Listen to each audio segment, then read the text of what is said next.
اس سوال کے ساتھ ایک اور سوال بھی اٹھنا چاہیے، وہ یہ ہے کہ کیا آپ کو کامل یقین ہے کہ نہیں کہ قرآن کریم میں کوئی تضاد نہیں ہے، درست؟ اور وہ فرمان نبوی جو حقیقت میں سچے ہوں اور بناوٹی نہ ہوں، لوگوں نے بعد میں حدیثیں گھڑ بھی لی، جو واقعتاً حضرت صلی اللہ علیہ وآلہ وسلم کے ارشادات ہوں، ان میں کوئی تضاد ممکن نہیں ہے، درست؟ ٹھیک۔ اب ایک آیت آپ نے پیش فرمائی ہے خاتم النبیین والی، اس آیت کو دوسری ایسی آیات سے الگ جن کا اس مضمون سے تعلق ہو، اس طرح دیکھنا کہ اس آیت کو ایک طرف رکھ دینا اور صرف ایک ہی کو پکڑ بیٹھنا، یہ قرآن کریم سے انصاف نہیں ہے، زیادتی ہے۔ نبوت کا مضمون ہے، مگر اس سے پہلے کہ میں وہ دوسری آیات آپ کے سامنے رکھوں، پہلے ہم اس کا ایک ترجمہ کرتے ہیں اور کوشش کریں گے کہ اتفاق ہو جائے، درست؟ آیت یہ ہے، اعوذ باللہ من الشیطان الرجیم، بسم اللہ الرحمن الرحیم، ما کان محمد ابا احد منکم ابا احد من رجالکم ما کان محمد ابا احد من رجالکم ولکن رسول اللہ وخاتم النبیین، درست؟ محمد صلی اللہ علیہ وآلہ وسلم تم جیسے مردوں کے، میں تم جیسے کا ترجمہ جان کے اس آیت کے مضمون کی طرف روشنی ڈالنے کے لیے کہہ رہا ہوں۔ رجالکم کا مطلب یہی ہوا نا کہ تمہارے جیسے مردوں کے باپ نہیں ہیں، ولیکن رسول اللہ ہے، مگر اللہ کے رسول ہیں۔ پہلا سوال یہ اٹھنا چاہیے کہ کیا رسالت اور باپ ہونا دو متضاد باتیں ہیں؟ اگر متضاد باتیں نہیں ہیں تو لیکن کا کیا مطلب ہوا؟ اگر یہ مضمون ہو کہ رسولوں کے تو لڑکے ہوتے ہی نہیں، رسول تو مردوں کے باپ نہیں ہوا کرتے، تو تم کیا سوال کر رہے ہو؟ درست کہ محمد رسول اللہ تم جیسے مردوں کے باپ نہیں، لیکن وجہ یہ ہے کہ رسول اللہ ہے، یہ تو بات نہ بنی۔ اس کے علاوہ ایک اور بات بھی کر دی، ولیکن رسول اللہ و خاتم النبیین، یعنی مردوں کی نسل ختم کرنے والا ہی نہیں، رسولوں کی نسل بھی ختم کرنے والا ہے۔ اس سے نہ مردوں کی نسل جاری ہوگی نہ رسولوں کی نسل جاری ہوگی، یہ مطلب بنے گا۔ یہ مقام مدح کا مطلب ہے۔ کیا انسانی فطرت اس جواب کو قبول کر سکتی ہے؟ یہ ہر ایک کی فطرت اپنے پوچھنے والے کو جواب دے گی، مگر میری فطرت تو ہرگز ان معنوں میں اس کو قبول نہیں کر سکتی۔ اس لیے لازم ہے کہ لفظ خاتم کی چھان بین کی جائے، آنکھیں بند کر کے وہ معنی نہ منظور کیا جائے جو مولویوں نے آج امت پر ٹھوسنے کی کوشش کی ہے، اور اتنی بلند آواز سے ہر مسجد سے، ہر دفتر، ہر اخبار میں اتنا شور مچایا ہے کہ عامت الناس جن کو زیادہ عربی آتی کچھ نہیں، قرآن کا بھی مطالعہ ختم کے وقت سنتے ہوں گے کہ ہو رہا ہے، اس سے زیادہ پتہ نہیں۔ اکثر ان مولویوں سے سنا ختم ختم ختم ختم، اور مولویوں کو ختم کرتے بھی دیکھا ہے، کھانا ختم کرتے ہوئے۔ وہ کہتے ہیں ایسا رسول آیا ہوا ہے کہ جس نے سب نبیوں کو ختم کر دیا۔ کیا عربی محاورے میں اس معنی کی گنجائش ہے بھی کہ نہیں، یہ دیکھنا ضروری ہے۔ امر واقعہ ہے کہ خاتم کا لفظ اہل عرب شان کے لیے اور امتیاز کے لیے اور ان معنوں میں استعمال کرتے ہیں کہ وہ آخری سند ہے، وہ حرف آخر ہے، زمانے کے لحاظ سے استعمال نہیں کرتے۔ یہ لفظ باقیوں پر بھی استعمال ہوا اور اہل عرب، فصحائے عرب نے کیا۔ متنبی ایک شاعر ہے، مسلمان دور میں پیدا ہوا ہے جبکہ آیت خاتم النبیین کا مضمون خوب اس زمانے کے اہل علم اور اہل ادب کے سامنے تھا۔ اس کی کتاب پر لکھا ہوا دیوان پر خاتم الشعراء، خاتم النبیین کے مقابل پر خاتم الشعراء، اور حکمت کا بادشاہ ابو علی سینا کو کہا جاتا ہے، اور ان کی کتاب پر، ان کے دیوان پر، القانون جو ان کی کتاب ہے اس میں لکھا ہوا ہے خاتم الاطباء، اور خاتم الحکما، ہر فضیلت کے لیے عربوں نے مختلف جگہوں پر لفظ خاتم کے ساتھ ایک فضیلت کو باندھا۔ کن معنوں میں باندھا؟ کیا ان معنوں میں کہ وہ شاعر جس کو متنبی کہتے ہیں، اب آئندہ اس کے مرنے کے بعد تم شاعری کا منہ نہیں دیکھو گے، آخری شاعر آ گیا ہے، اور لفظ آخر کو بھی ان معنوں میں باندھا ہے، فضیلت کے معنوں میں، اور اردو میں بھی مثال ہے۔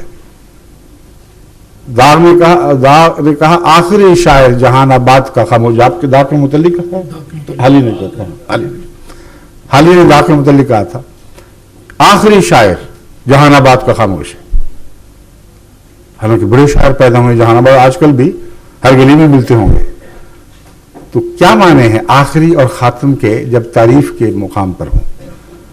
اس کا مطلب یہ ہوتا ہے یہ وہ شخص ہے جس نے اس مضمون میں جس کو اس کو خاتم کہا جا رہا ہے درجہ کمال حاصل کر لیا ہے، اس سے اوپر کوئی جا نہیں سکتا، سب کا سردار ہے۔ اور آئندہ اگر کوئی پیدا ہوگا تو تابع پیدا ہوگا، غلام پیدا ہوگا، ماتحت پیدا ہوگا، اس کا حرف اس کے حرف کے مقابل پر رکھا نہیں جا سکتا۔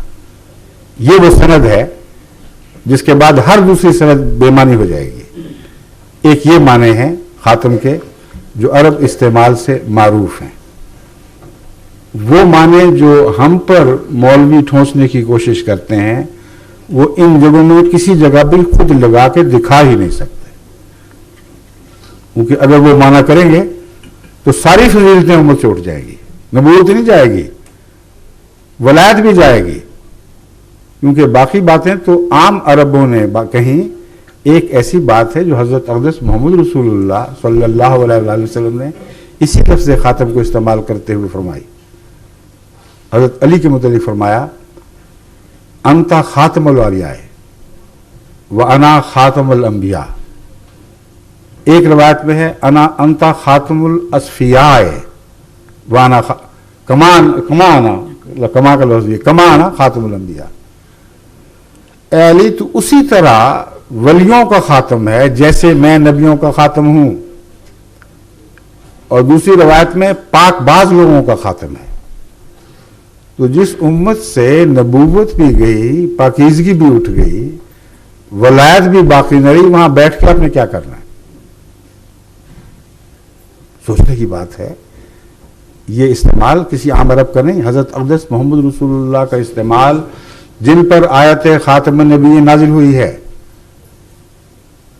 اور آج تک کسی بحث کرنے والے نے اس روایت کو اس بنا پر رد نہیں کیا کہ آیت خاتم النبیین کے خلاف ہے۔ جن اہل علم نے اس پہ شک کا سایہ ڈالا ہے وہ کہتے ہیں روایت کے اعتبار سے یہ کمزور ہے، مگر کسی عالم دین نے کبھی پہلے یہ نہیں کہا کہ درایت یعنی اپنے مضمون کے لحاظ سے قابل قبول نہیں ہے، کیونکہ اگر یہ مانا جائے تو پھر لفظ خاتم کا وہ معنی ہم کر ہی نہیں سکتے جو ہم کر رہے ہیں۔ یہ بنیادی اہم نقطہ ہے جو آپ کو پیش نظر رکھنا چاہیے۔ ایک اور لفظ خاتم ہے جو انگوٹھی، ایسی انگوٹھی جو میں نے پہنی ہوئی ہے جس میں کچھ کندہ ہے، مہر لگانے کے لیے جو انگوٹھی استعمال ہوتی ہے اس کو خاتم کہتے ہیں۔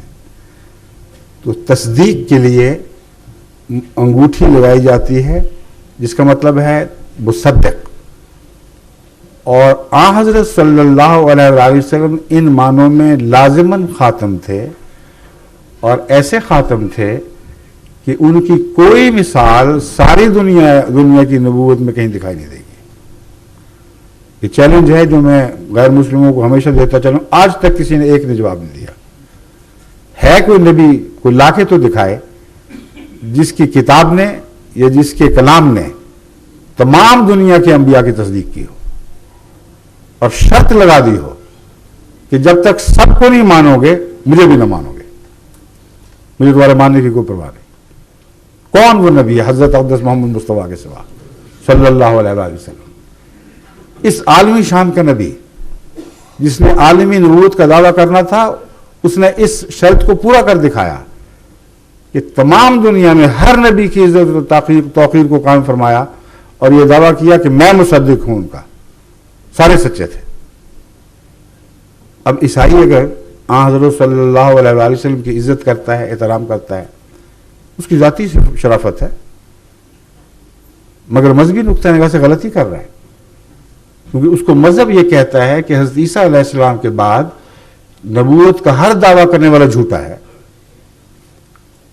اگر یہودی حضرت عیسیٰ کے خلاف آج کل زبان نہیں کھولتے سیاسی مقاصد کی خاطر، تو ان کی سیاست ہے، ورنہ ان کا مذہب ان کو بتاتا ہے کہ عیسیٰ علیہ السلام نبی تو درکنار انسان کہلانے کے بھی مستحق نہیں تھے، کیونکہ ان کے قانون کے مطابق ایک ایسا بچہ تھا جو غیر قانونی تھا۔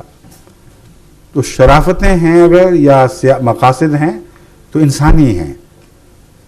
اگر اپنے مذہب سے وہ لوگ وفادار ہوں تو ان کے لیے ناممکن ہے کہ اپنے اپنے انبیاء کے سوا دیگر دنیا میں پیدا ہونے والے انبیاء کی تصدیق کر دیں، سوائے حضرت محمد رسول اللہ صلی اللہ علیہ وسلم کے۔ جادو وہ جو سر چڑھ کر بولے، ترجمہ وہ جو ہر جگہ صحیح دکھائی دے، 100% سچا ثابت ہو اور اس میں گہرے مقاصد ہوں، شان محمد مصطفیٰ اس سے بڑھتی ہو اور دوبالا ہوتی ہو، نہ یہ کہ آپ کی ذات پر حرف آتا ہو۔ تو یہ وہ ترجمہ ہے جو جماعت احمدیہ قبول کرتی ہے۔ لیکن اس کے علاوہ جو مولوی کرتے ہیں وہ بھی ہم کرتے ہیں اور وہ نہیں کرتے۔ اب میں آپ کو یہ بھی دکھا دیتا ہوں۔ ماشاءاللہ آپ سب لوگ بڑے بڑے تعلیم یافتہ اور ذہین سوچ اور فکر رکھنے والے دو احباب ہیں جو تشریف لائے ہیں۔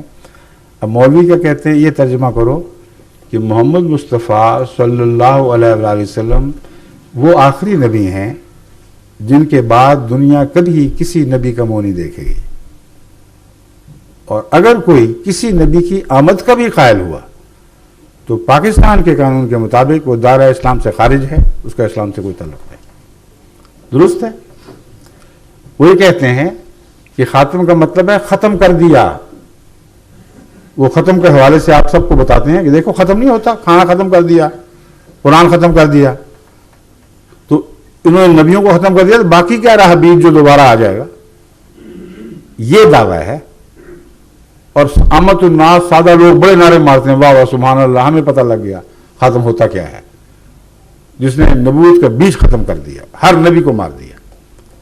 ایک سانس سے یہ دعویٰ، اور دوسرے سانس میں آپ کو بتاتے ہیں عیسیٰ کو نہیں مارا، ابھی تک زندہ ہے، اور احمدیوں کو نہ بتا دینا۔ وہ زندہ آسمان پہ بیٹھا ہوا ہے، وہ محمد رسول اللہ کی حد سے آگے نکل چکا تھا۔ وہ نبی جو زمین پر تھے وہ مر گئے، لیکن وہ تو آپ نے نہیں مارے تھے، وہ تو ویسے ہی مر چکے تھے۔